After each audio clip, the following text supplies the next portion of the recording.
Assalamualaikum warahmatullahi wabarakatuh.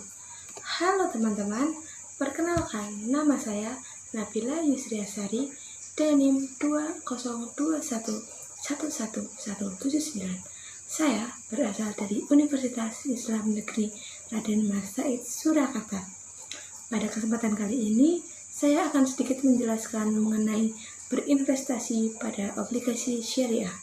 Baiklah, langsung saja kita akan mulai ke pembahasannya. Di sini kita akan membahas mengenai obligasi syariah.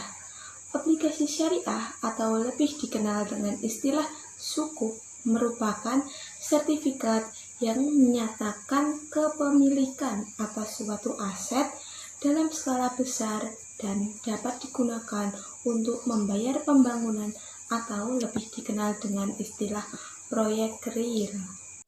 Setelah mengetahui apa itu obligasi syariah atau sukuk, sekarang kita akan membahas mengenai fatwa DSN MUI. Nah, sukuk sendiri diatur ke dalam fatwa DSN MUI nomor 137/DSN MUI /9/2020 tentang sukuk. Lalu, apa sih perbedaan dari sukuk atau obligasi syariah ini terhadap obligasi konvensional? Nah, tentu saja ada bedanya. Di sini saya akan menyebutkan 3 perbedaan dari obligasi syariah dengan obligasi konvensional. Yang pertama, perbedaannya itu dari tingkat pendapatan. Nah, di obligasi syariah ini menggunakan nisbah atau bagi hasil. Jika di dalam obligasi konvensional itu menggunakan suku bunga. Nah, perbedaan yang kedua yaitu dalam sistem pengawasan.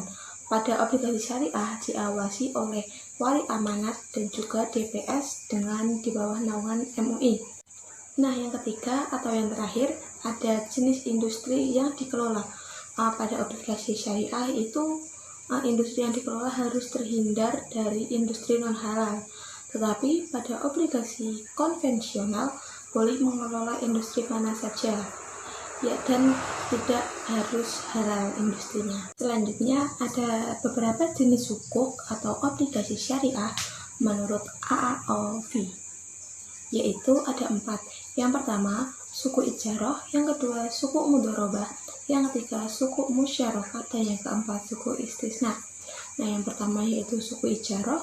Suku ijarah sendiri merupakan suku di mana berdasarkan dengan perjanjian atau akad ijarah. Yang kedua ada suku mudharabah. Suku mudharabah adalah suku di mana akad atau berdasarkan dengan perjanjian mudharabah. Yang ketiga ada suku musyarakah. Suku musyarakah adalah suku dengan perjanjian musyarakah. Dan yang keempat adalah suku istisna. Suku istisna merupakan suku dengan perjanjian istisna. Di dalam menerbitkan obligasi dapat melalui beberapa cara. Yang pertama yaitu lelang atau auction, yang kedua penjamin emisi atau underwriting, dan yang terakhir penerbitan khusus atau private placement. Nah, yang pertama yaitu lelang atau auction. Seperti yang telah kita ketahui bahwasanya lelang merupakan penawaran harga. Nah, pada lelang ini yang menawar dengan harga tertinggi akan mendapatkan posisi teratas, dan yang menawar dengan harga rendah akan mendapatkan posisi di bawah. Nah, pada posisi atas ini nanti akan diprioritaskan untuk dapat membeli obligasi tersebut. Lalu yang kedua ada penjamin emisi atau underwriting.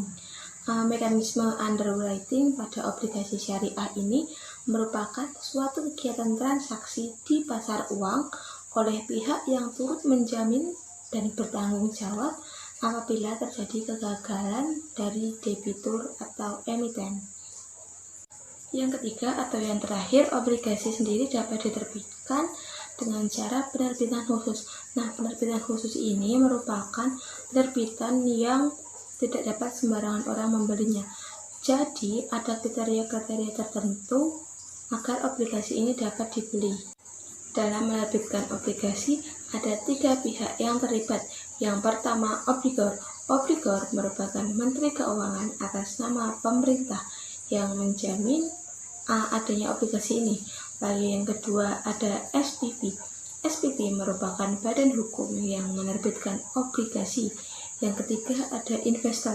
Investor merupakan pemegang sukuk yang memiliki kepentingan atas sukuk tersebut. Nah, selain kita dapat membeli obligasi, kita juga dapat menjual obligasi loh teman-teman.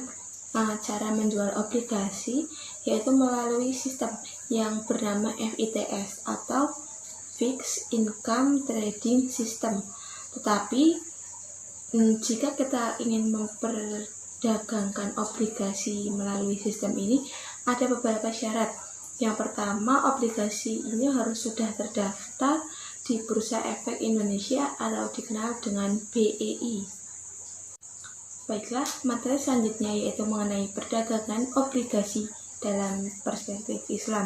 Nah, untuk perdagangan obligasi dalam perspektif Islam sendiri harus memenuhi beberapa kriteria dan beberapa prinsip-prinsip syariah. Salah satu prinsip syariah yang harus dihindari yaitu larangan riba dan bunga. Pada perdagangan obligasi Islam ini dapat juga dilakukan melalui beberapa instrumen keuangan yang berlandaskan dengan prinsip-prinsip syariah seperti suku dan mudharabah. Lalu ada penerapan suku di Indonesia. Suku di Indonesia sendiri diterapkan melalui 3 struktur, yakni struktur ijarah, lalu yang kedua struktur musyarakah, dan yang ketiga struktur wakalah bil istihmar.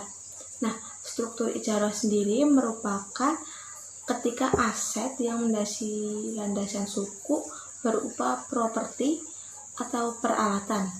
Lalu yang kedua ada struktur musyarakah. Struktur musyarakah digunakan ketika aset yang menjadi dasar suku berupa saham atau investasi dalam suatu proyek. Dan yang terakhir, struktur wakalah bil istihmar. Dalam struktur ini digunakan ketika investor memberikan amanah untuk mengelola dana yang diinvestasikan kepada aset-aset tertentu. Selain melalui beberapa struktur tadi, penerapan suku di Indonesia juga dilakukan melalui 3 tahapan. Yang pertama tahapan persiapan, yang kedua tahapan penerbitan suku, dan yang ketiga tahapan pemasaran suku. Yang pertama ada tahapan persiapan suku.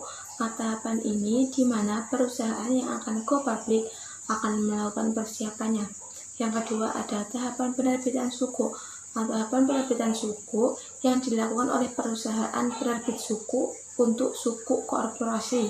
Sedangkan untuk suku negara atau suku global dilakukan oleh SPV.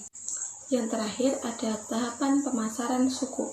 Pada tahapan pemasaran suku ini, mekanisme perdagangan efek tidak hanya melibatkan BEI saja, tetapi juga melibatkan perusahaan efek sebagai perantara perdagangan efek dan juga PT Clearing dan Penjamin Efek Indonesia atau disingkat dengan KPEI, serta PT Kustodian Sentral Efek Indonesia atau KSEI.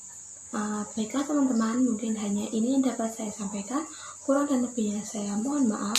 Wassalamualaikum warahmatullahi wabarakatuh.